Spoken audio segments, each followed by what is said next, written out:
A visão materialista a visão materialista e a visão espírita em torno da vida. Portanto, nós temos a honra de contar com a presença do Dr. Hélio Ribeiro Loureiro, a quem desde já agradecemos. O Dr. Hélio Ribeiro Loureiro é natural de Niterói, no Rio de Janeiro, advogado, casado, pai de Lara e Guilherme. É presidente do Grupo de Apoio ao Menor, Casa de Patuíra, instituição assistencial espírita situada no município de São Gonçalo, no Rio de Janeiro. É vice-presidente da Associação Jurídico Espírita do Estado do Rio e vice-presidente doutrinário da Associação Jurídico Espírita do Brasil. É diretor de Relações Externas do Conselho Espírita do Estado do Rio de Janeiro. Portanto, para nos trazer a visão materialista e a visão espírita em torno da vida, a excelência do Dr. Hélio Ribeiro.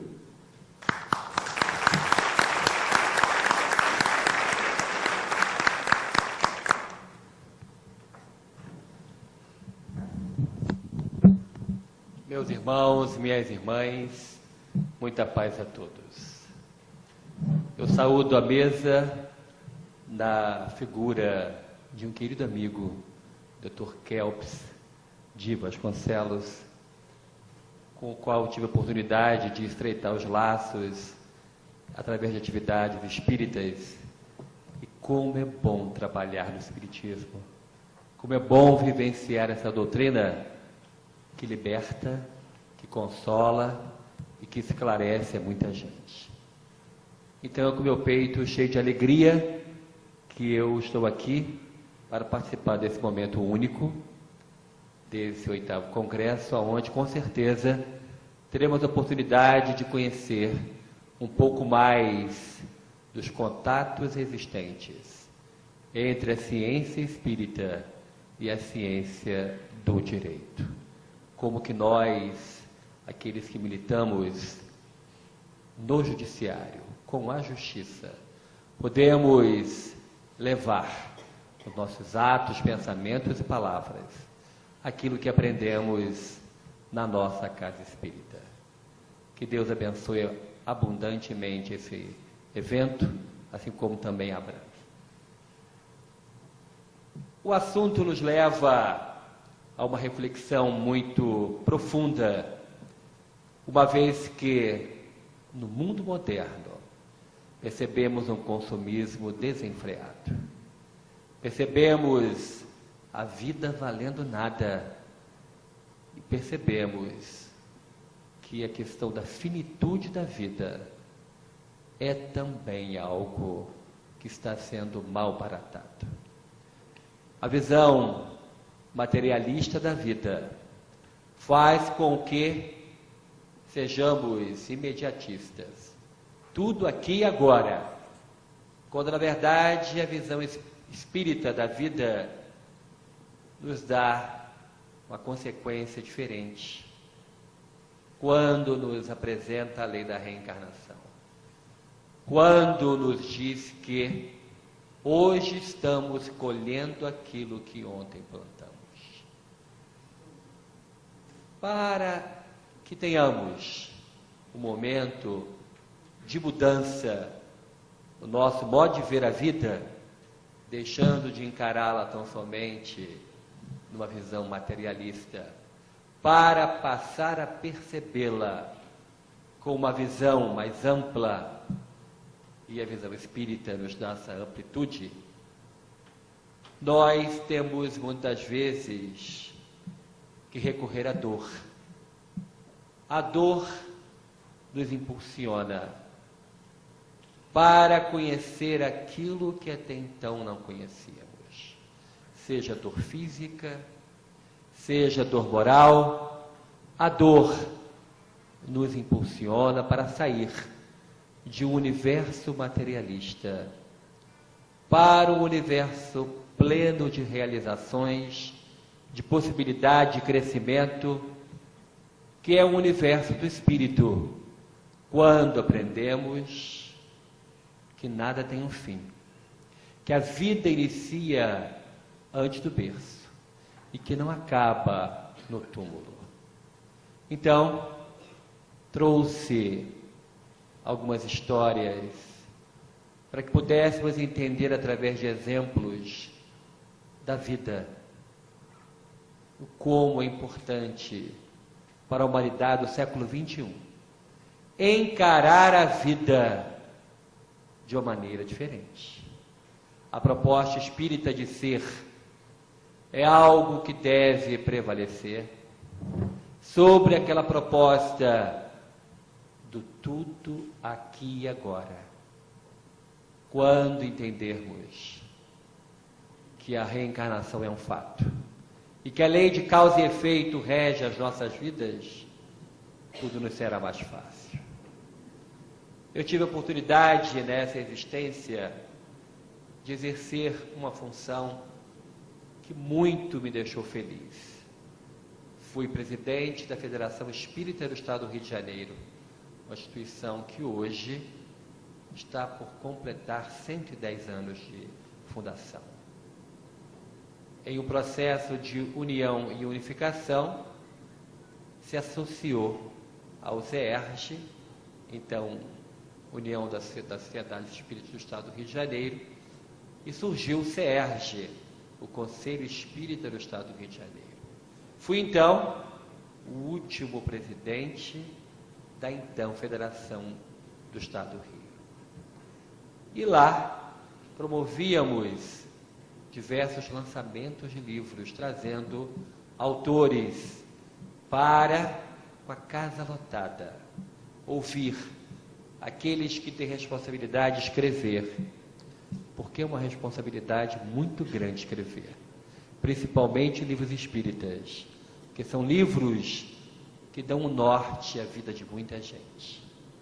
Então Deus me deu a honra e a alegria de conhecer Hermínio Miranda quando lançou o livro Nossos Filhos São Espíritos. Fiquei bem pertinho dele, bebi na fonte daquele que foi e é um grande pesquisador da ciência espírita, um grande autor de livros.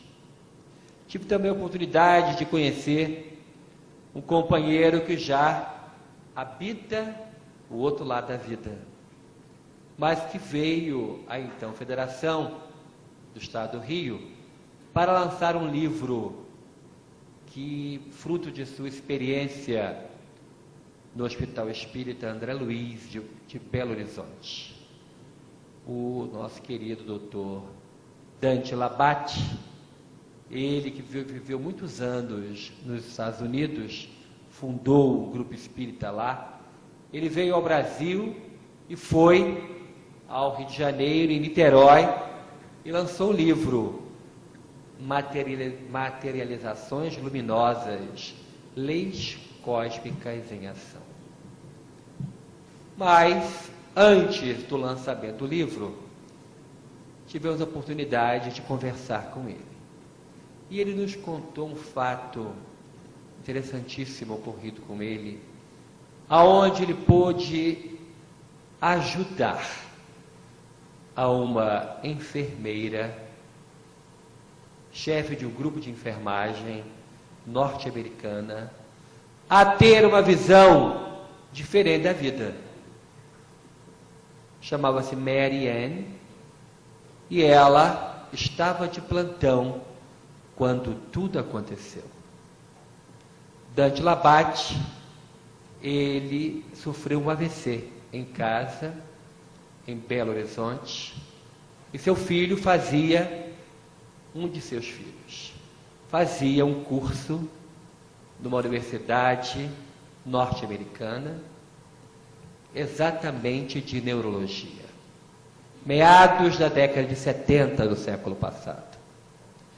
E ele, caído ao chão, lúcido, a mãe chamou o serviço de emergência e foi levado à emergência lá. Foi feito um raio-x e viu que ele tinha um edema, uma bolha de sangue no cérebro, tamanho de uma laranja. Imediatamente, a esposa dele, mãe desse rapaz que estava fazendo um curso de especialização nessa universidade norte-americana, ligou para o filho, comunicou o filho e com a ajuda de alguns companheiros, fretaram um táxi aéreo. E depois de algumas horas, ele estava chegando lá naquela universidade norte-americana. O filho, muito zeloso, foi recepcionar o pai, e o professor dele de cirurgia foi junto. Levaram imediatamente para a UTI do hospital universitário. Foi feito o raio-x e o diagnóstico estava lá comprovado. Um AVC, uma bolha de sangue no seu cérebro, do tamanho de uma laranja. A intervenção cirúrgica foi marcada para o dia seguinte, às 6 horas da manhã. Isso era mais ou menos 11h30 da noite, quando o professor, mais o filho dele, mais 4 alunos estavam no box do centro cirúrgico, da UTI, e Mary Ann, chefe da enfermagem, do lado de fora. Aonde ele estava tinha aquela porta de bar norte-americana, né? Que vai e volta. E aí a equipe combinou o horário, o raio-x ficou sobre a mesa, colocou no soro, em algum tipo de remédio, e saíram todos. A porta fez assim, todos saíram. E quando a porta estava fechando, o médico entrou. Com máscara cirúrgica, olhou bem o nosso companheiro Dante, checou o pulso, ele sentiu a mão do médico segurando o seu pulso. Ele sentiu a mão do médico colocando a mão no peito dele. E o médico ficou, olhou o soro, pegou o exame de raio-x, olhou, foi no soro e aumentou para que fluísse mais. Imediatamente, Dante teve uma taquicardia e falou para o médico, em inglês mais ou menos, né? Eu não estou bem, eu tenho uma taquicardia. E o médico fez assim com ele para a mão. Aguarde. E ficou ali com ele. E o soro acabando, trocou o soro, outro, e a taquicardia aumentando. E quando faltavam 5 minutos para aquela equipe chegar, ele, o médico que estava junto, que passou ali a noite com ele, olhou novamente e falou assim, está melhor. E a porta abriu para o médico sair, e uma equipe entrou. Entrou o médico, o professor, o filho dele e mais aqueles 4 alunos. O médico, o professor, chamou o técnico de raio-x para fazer o raio-x, para ver o que tinha havido, como estava. E aí, olhou o raio-x, jogou na lixeira e falou assim, outro exame. O seu Dante já estava acordado, achou aquele estranho, o filho dele também. Foi feito outro exame, outro raio-x. Olhou, jogou fora. Chama o professor de radiologia. Ligaram para o homem, acordaram o homem foi para lá, fez outro raio-x, mostrou para ele. Já é o 3º exame. Ele pegou o exame da noite anterior, pegou o exame que foi feito naquela hora, colocou os 2 e mostrou. Aonde está o edema? Aonde? Todo mundo olhou. E aí, o seu Dante falou para o filho em português, Ué, passou a noite comigo aqui um médico. E deve ter sido a atuação dele. Porque ele ficou aqui comigo a noite inteira. Aí o professor-chefe chamou a enfermeira de plantão, Mary Ann. Quem que entrou aqui? Ninguém. Você dormiu, Mary Ann? Não. Eu estava acordado no plantão. Ele está dizendo que entrou um médico aqui, que nós saímos e entrou um médico. Ela olhou para ele e falou assim, mas quem entrou aqui? Ué, entrou um médico, com máscara cirúrgica, e fez um procedimento, mas cirurgiado eu não fui. E ela ficou pensando, mas como se eu fiquei acordada, não vi passar ninguém? Eu teria que ver, teria que autorizar o acesso. Não entrou ninguém. Aí seu Dante falou, entrou. Bom, entrou, não entrou, o médico, o professor, não quis nem saber, super prático, né? Olhou e falou assim, olha, põe seu pai, leve embora o Brasil, está tudo resolvido, não sei como, mas está tudo resolvido. Leve embora. E Mary Ann falou assim, mas quem ficou mal na história fui eu. Como que alguém passou aqui? O senhor viu? Eu vi, eu olhei para ele, ele falava comigo. Falava pouco, mas ele falava. E aí, o tempo passou. Um mês depois, Dante Labate em casa, o telefone toca. Do outro lado da linha, uma pessoa falando em inglês. E aí Dante falou assim, pois não, o meu nome é Mary Ann. Sim, mas não sei quem é. Eu sou a enfermeira que estava de plantão quando o senhor ficou aqui no hospital universitário. Ah, sim, eu lembro da senhora. Qual é o nome do médico? O senhor disse que tinha um médico, né? Lembra do nome? Porque o senhor já foi embora há um mês, esse fato aconteceu um mês. Eu estou há um mês sem dormir. Por quê? Eu não consigo entender isso. O senhor ficou curado de algo gravíssimo. E não vi ninguém, não passou ninguém. Aí ele, eu lembro. Estava escrito, bordado, Dr. Bosch. Aí houve-se um silêncio do outro lado. Aí ele, alô? Alô? E ela, repete o nome. Dr. Bosch. O senhor sabe quem é, Dr. Bosch? Como que ele é? Estava de máscara cirúrgica, não dava para ver, mas mais ou menos de minha altura, um pouco fortinho. Não posso falar mais, só sei que eu vi esse nome. E ela diz assim, Dr. Bosch é o fundador desse hospital universitário. Ele morreu há 40 anos atrás. Como que ele poderia vir, não sei de onde, e operar o senhor? Aí Dante olha para mim e fala assim, ligação internacional, vou fazer um atendimento fraterno. Vou doutrinar ela. Ele falou assim, minha filha, a morte não existe. Eu fui socorrido pela bondade de Deus, que colocou esse homem, que já estava desencarnado. E o que é desencarnado? Morto, segundo o seu entendimento, para vir até mim e me socorrer. Aí ela diz assim, mas os mortos então não morrem? Não.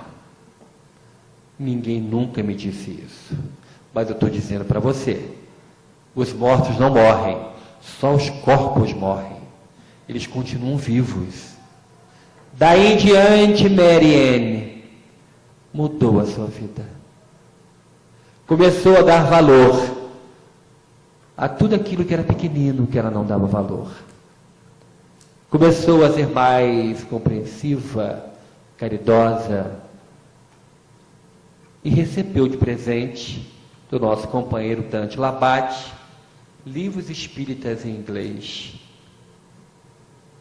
Teve que acontecer um fato na vida dela para que ela pudesse mudar radicalmente a sua visão de vida.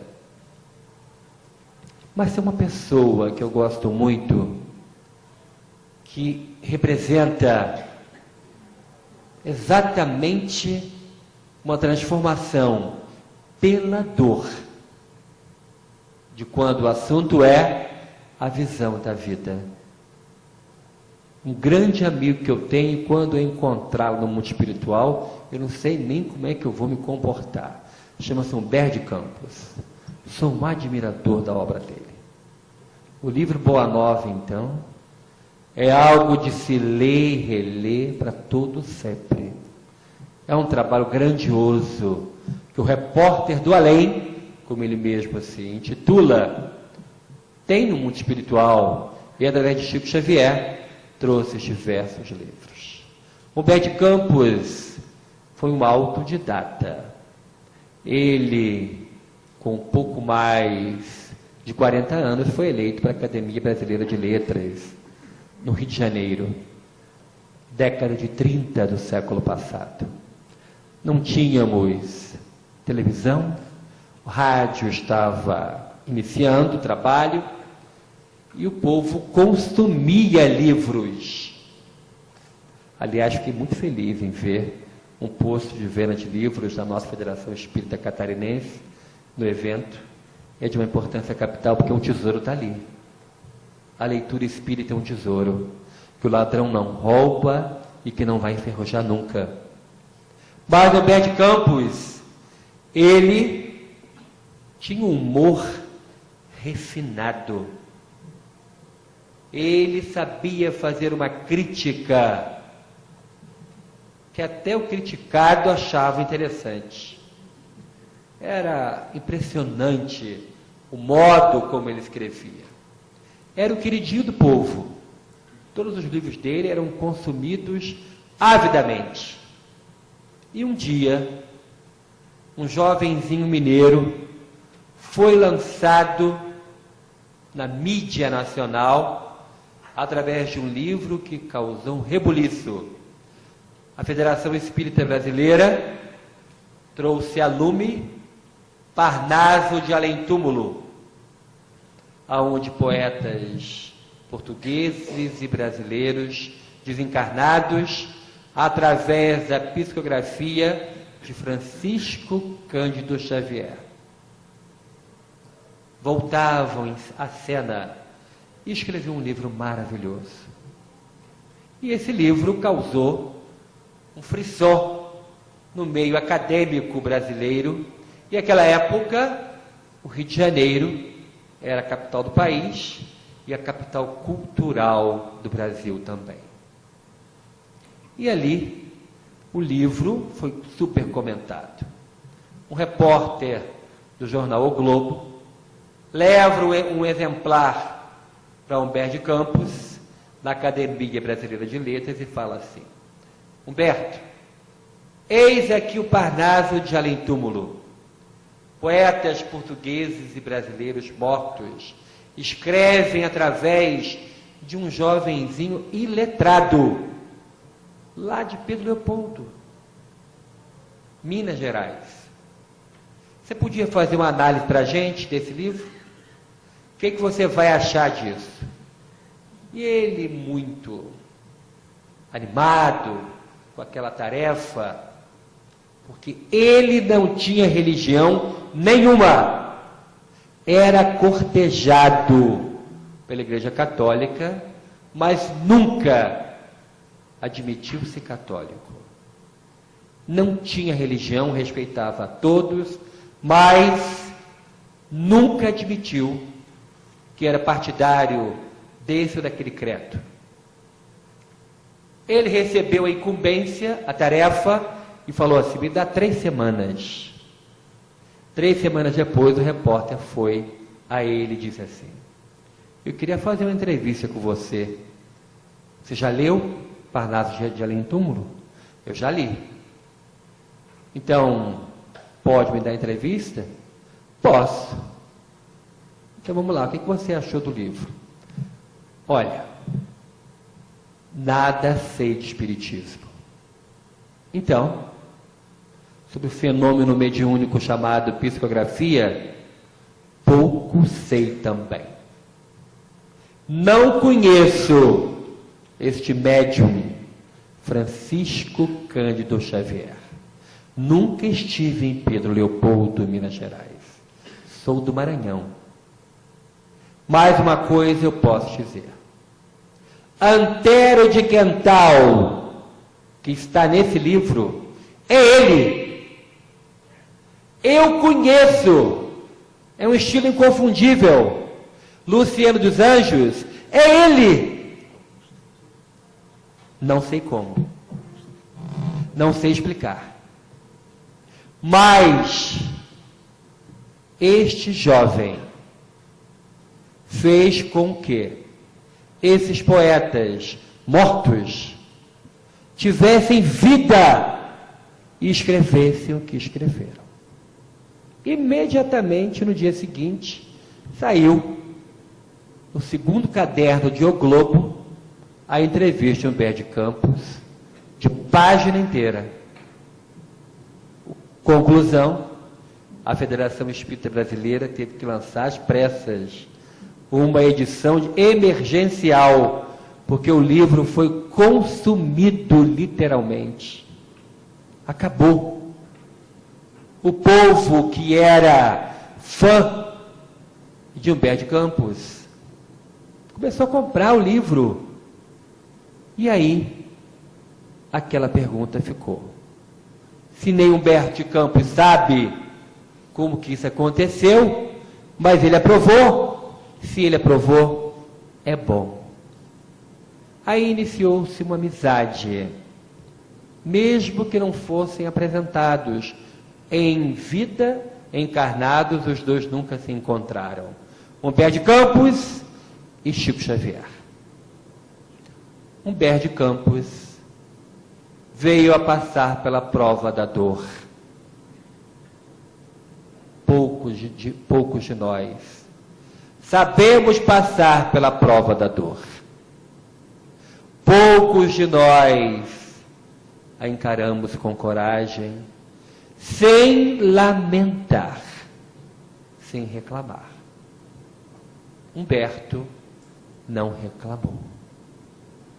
Foi acometido de elefantíase, uma doença deformante, sem cura. Quando ficou sabendo, mudou-se o Rio de Janeiro para Niterói, a cidade onde eu nasci.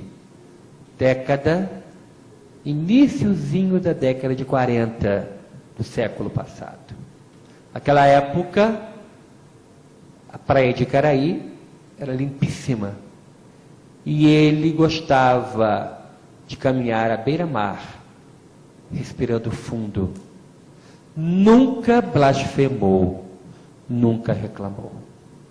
Alguma coisa despertou nele. Ele que não tinha nenhum credo religioso, algo despertou. Foi pela dor, porque ele mudou radicalmente o seu modo de escrever. Ele que escrevia, como eu já disse, através de um humor fino, críticas mordazes, ele mudou e começou a escrever assim: carta a uma mãe que perdeu um filho, e consolava aquela mãe. A você que chora de dor sem remédio. E aí os seus leitores, que ele tinha uma coluna diária em um jornal em São Paulo, uma coluna diária em um jornal do Rio de Janeiro. Com isso, ele sobrevivia. E os seus leitores começaram a ver que ele mudou o estilo e caiu mais uma vez no gosto popular. Os seus leitores começavam a mandar cartas para ele, relatando seus dramas íntimos, as suas dores. Ele, então, tocado pela irmã dor, começou a entender que algo haveria de diferente naquela prova que ele visitava. despertou para a espiritualidade, mesmo sem nunca encarnado ter tido nenhum contato público ou de público dizer-se espírita, absolutamente.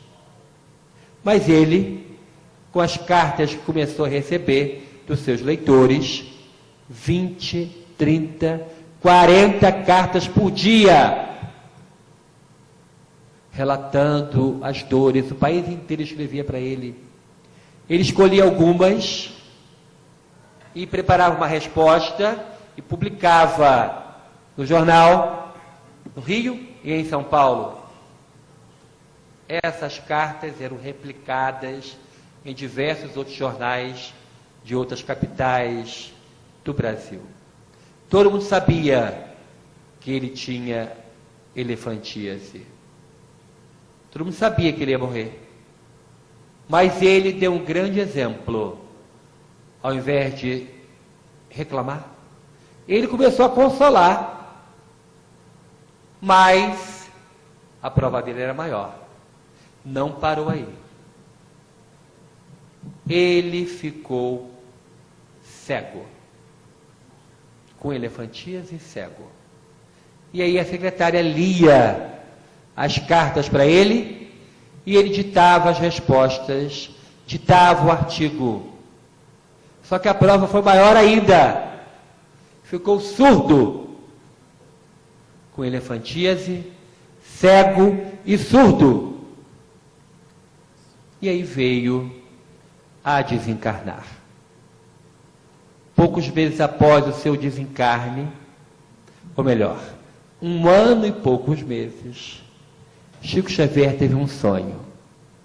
Sonhou que estava volitando, subindo, subindo, e parou num campo verdejante, que tinha uma árvore frondosa ao fundo, e tinha um homem sentado do lado da árvore, encostado no tronco. E ele caminha até a árvore, onde aquele homem estava sentado, e o homem fala assim: você é Chico Xavier? Eu sou. E o senhor? Aí ele estende a mão. Eu sou Humberto de Campos. Ah, Chico, mesmo no sonho, ficou animadíssimo. Humberto de Campos, adoro o senhor. Olha as cartas que o senhor escrevia consolando as pessoas. Que coisa linda, maravilha, é um prazer imenso conhecer o senhor. Aí ele fala assim: eu tenho uma proposta de trabalho. De trabalho? Eu queria escrever por você. Aí isso é lá com o Manuel. Fala com ele. Se ele deixar, aí ele diz assim: eu vou falar. Depois a gente vai se encontrar. 5 meses depois, Emanuel aparece para Chico e fala assim: ele, Humberto de Campos, já está evangelizado. Humberto de Campos já conhece as noções do Espiritismo mínimas e básicas para escrever. Prepare-se, porque ele vai começar a escrever. E aí? No primeiro livro que ele editou, que não foi publicado pela FEB, foi por outra editora, Palavras do Infinito, ele diz que quando a morte lhe adveio, lhe encontrou no silêncio da surdez e na escuridão da cegueira. E quando ele se descobriu vivo e ao mesmo tempo morto, foi quando ele acordou de um sono muito profundo, com alguém que lhe apertava a mão e lhe chamava: Humberto, Humberto. E ele abre os olhos e ouve aquela voz e reconhece. Era o tio Alberto, que já estava morto há muito tempo. E ele, reconhecendo a voz, fala: tio Alberto, mas o senhor não está... E o tio Alberto fala assim: não, Humberto, nem eu nem você estamos mortos. Os nossos corpos morreram, mas nós estamos vivos, Humberto. E aí Humberto começa a ouvir, a enxergar, e viu que no fundo do quarto onde ele estava deitado em uma cama, estava flutuando no ar uma braçada de rosas, rosas cor de chá, presas com uma fita dourada grossa, e aquela braçada de rosas vinha em direção dele lentamente. E ele perguntou: tio Alberto, o que é isso? E o tio: aguarde, meu filho. Segurando a mão de Humberto, passando energia para ele, Humberto viu quando aquela braçada de rosas chega à altura de seus pés. A fita se rompe, cai nos pés de Humberto. As rosas saem uma a uma em câmera lenta na direção de Humberto. Ao tocar-lhe a testa, explodem em luz, e ele escuta uma voz que fala: Senhor Jesus, abençoai Humberto de Campos onde quer que ele se encontre. Ele me ajudou tanto. Outra rosa, outra explosão de luz, outra oração. Humberto fica emocionado, começa a chorar e pergunta: tio Alberto, o que é isso? A cada rosa que explodia nele, aquela luz lhe dava uma energia, lhe dava vigor, lhe dava saúde. Ao final da última, ele e o tio Alberto chorando. E ele fala: tio Alberto, eu lhe imploro, me explique o que é isso. E lá no texto desse livro, Palavras do Infinito, você vai ler que o tio Alberto fala assim: Humberto, essas rosas simbolizam a gratidão do povo que você consolou. Mesmo tendo uma prova tão difícil, com elefantíase, cego e surdo, antes da prova se findar, você ajudou tanta gente. Você consolou a tanta gente. Isso é energia, gratidão do povo. Eis o momento, meus irmãos, de um encontro de uma pessoa que, através da dor, sai de uma visão materialista da vida e encontra uma visão espírita. Mais à frente, nós vamos encontrar este mesmo Humberto de Campos, com um trabalho magnífico através da mediunidade de Chico Xavier. Lázaro Redivivo, Boa Nova, Contos dessa e doutra vida, e outros livros, todos recomendáveis, aonde Humberto de Campos traz, com seu modo peculiar de ser, as maravilhas de uma pessoa que encontrou a luz e teve a sua vida renovada de uma visão acanhada e materialista para uma visão ampla com o conhecimento da doutrina espírita. Mas eu trabalho como advogado já há 30 anos, com uma especialidade em família. Na minha cidade, Niterói, com 680 mil habitantes, temos, como em todo lugar do Brasil, a parte mais difícil do direito é lidar com a dor humana, é lidar com as misérias humanas. E todo mundo sai perdendo quando há uma separação. As crianças perdem. Aqueles que se separaram muitas vezes ficam numa situação que precisam de um apoio psicológico. Mas, ao mesmo tempo, a doutrina espírita diz que o divórcio é possível, desde que não haja condições mínimas de respeitabilidade. Não existe mais respeito, não existe condições de habitabilidade em comum. É possível o divórcio. Numa próxima existência, vamos de novo no reencontro, às vezes como irmãos, às vezes como mãe e filho, mas sempre vamos nos reencontrar. E aí, eu tive a oportunidade também de realizar uma caravana em homenagem a Chico Xavier, que nós já fazemos já há 8 anos. A caravana Francisco Cândido Xavier percorre algumas cidades do sul fluminense. E convidamos o filho adotivo de Chico Xavier, o filho de Chico Xavier, para falar sobre o pai dele, numa dessas caravanas. Chico Xavier, meu pai, era o tema que ele deveria falar nessas casas espíritas que nos receberam. Então nós enchemos um ônibus, saímos de Niterói e fomos visitar, no sul do estado do Rio, 3 cidades para fazer a nossa caravana. E aí tive a oportunidade de sentar ao lado dele, conversar muito com ele.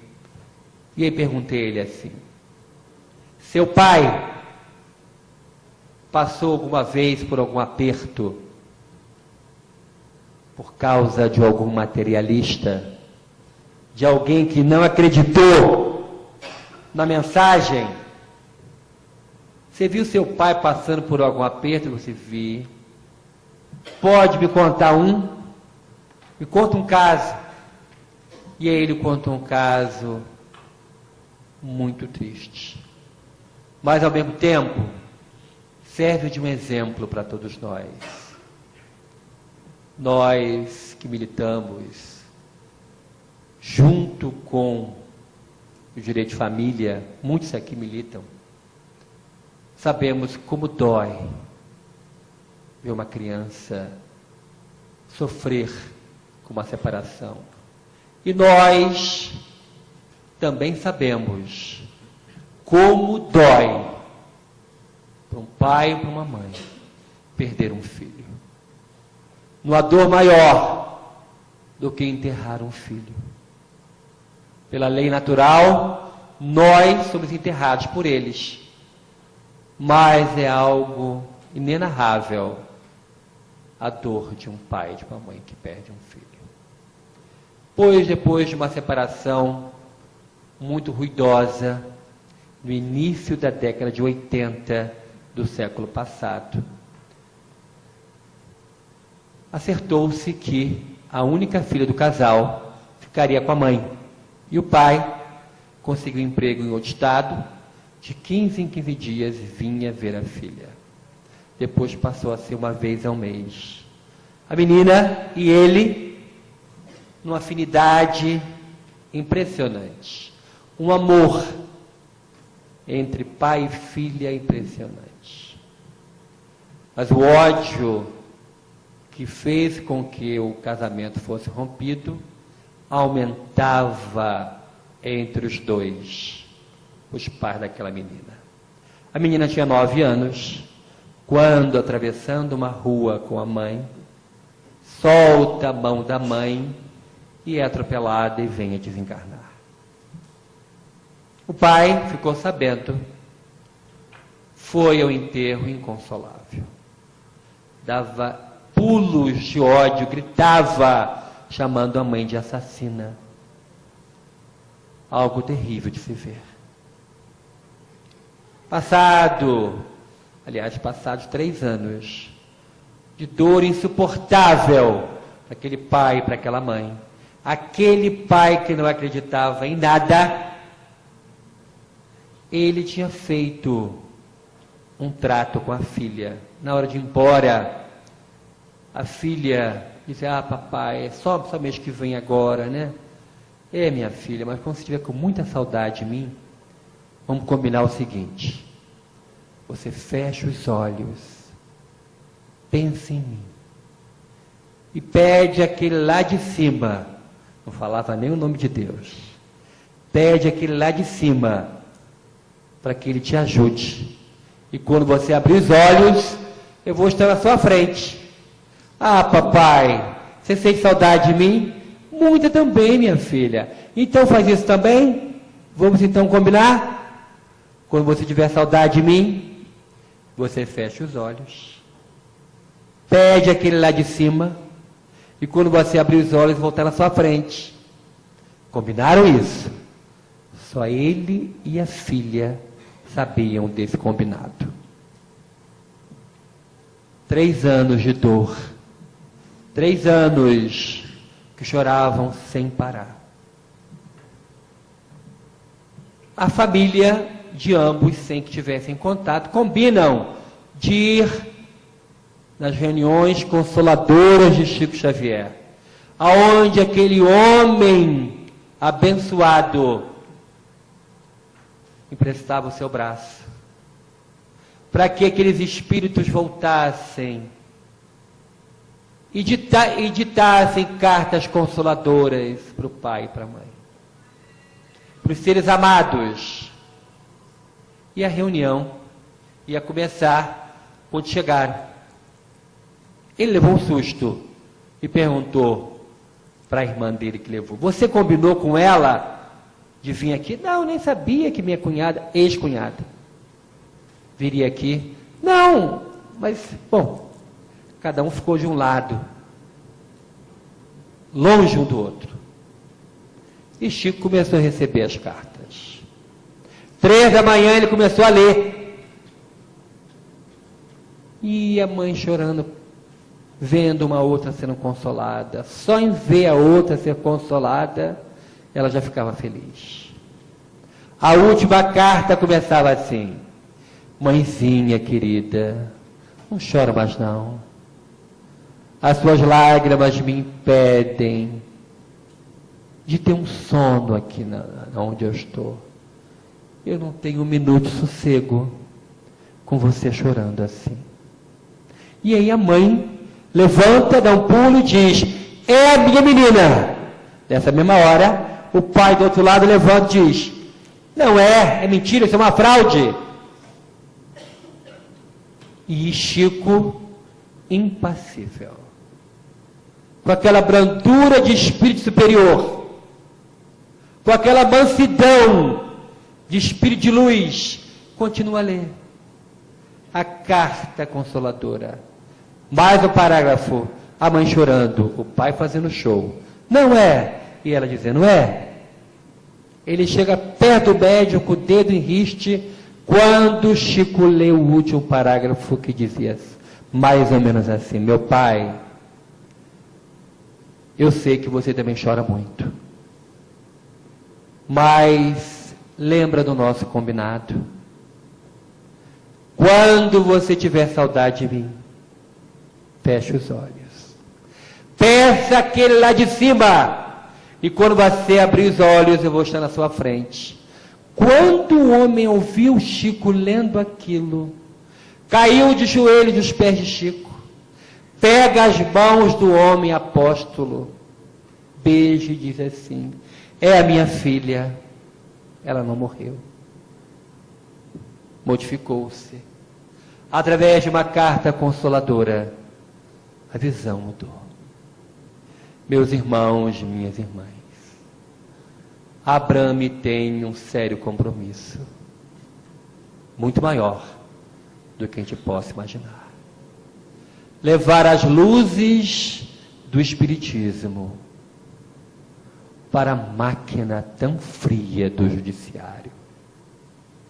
Levar as luzes libertadoras e consoladoras do Espiritismo, que é Jesus que volta, para que possamos, todos nós, espíritas, que labutamos no direito, espalhar a justiça verdadeira junto àqueles que vêm a nós. que possamos cumprir com o nosso papel, que possamos levantar bem alto a bandeira de Deus Cristo e caridade e darmos um exemplo de espíritas renovados, de criaturas mudadas, que Paulo de Tarso diz: quem conhece Jesus, nova criatura é. Quem conhece o Espiritismo é um novo juiz, é um novo magistrado, porque tem um sério compromisso com a justiça divina. Que Deus, nosso Pai Celestial, abençoe a Abramo e os seus associados.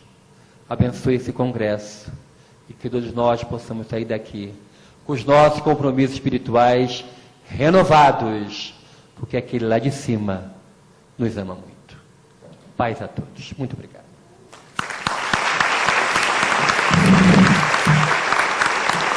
Nosso agradecimento ao Dr. Hélio pela brilhante exposição proferida nesta abertura. E nós convidamos o presidente da Abramo, o Dr. Kelps, para fazer a entrega de uma lembrança singela ao nosso palestrante, Dr. Hélio, e posteriormente encaminhar o encerramento dos trabalhos dessa noite. Dr. Kelps, aqui, por gentileza, à frente, para a entrega de uma pequena lembrança ao Dr. Hélio, nosso expositor.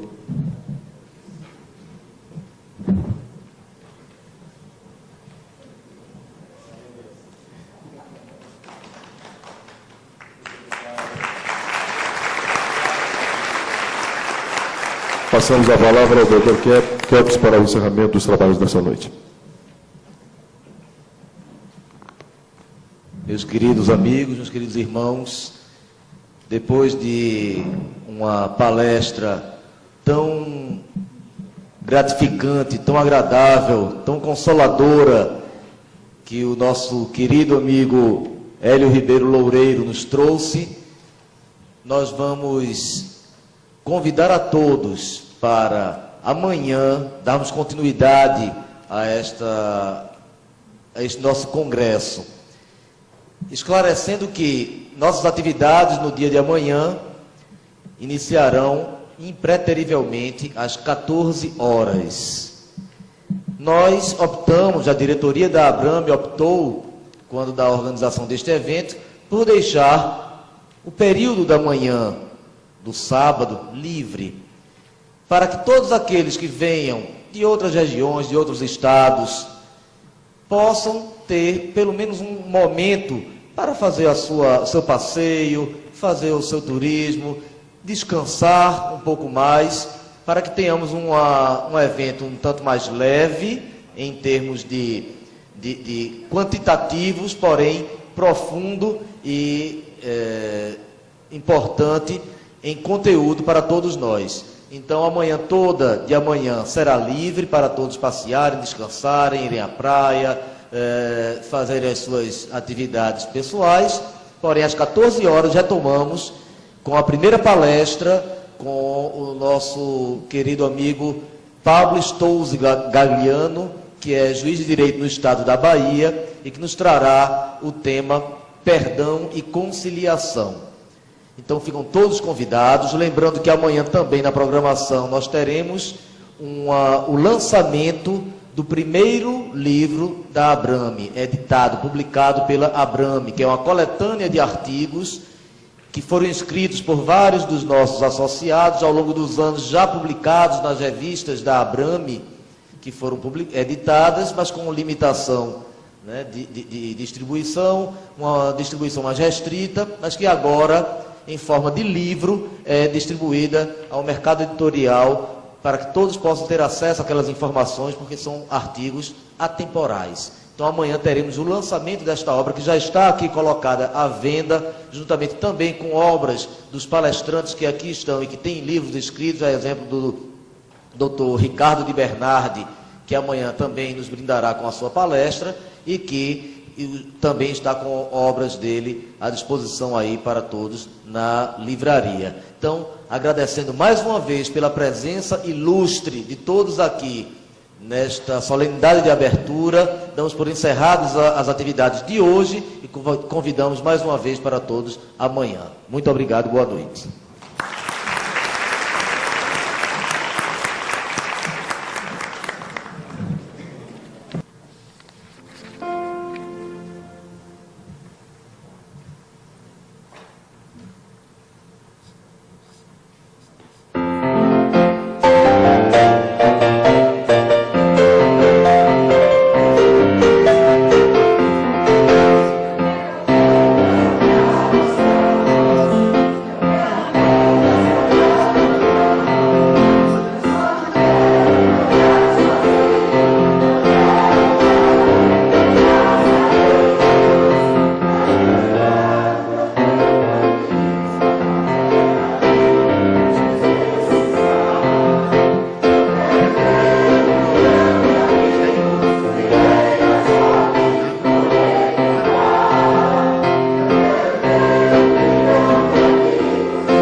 Agradecemos mais uma vez a presença de cada um dos membros do coral da Associação dos Magistrados Catarinenses, parabenizando-os pela brilhante apresentação. Na sequência, nós vamos passar a palestra de abertura deste evento, cujo tema será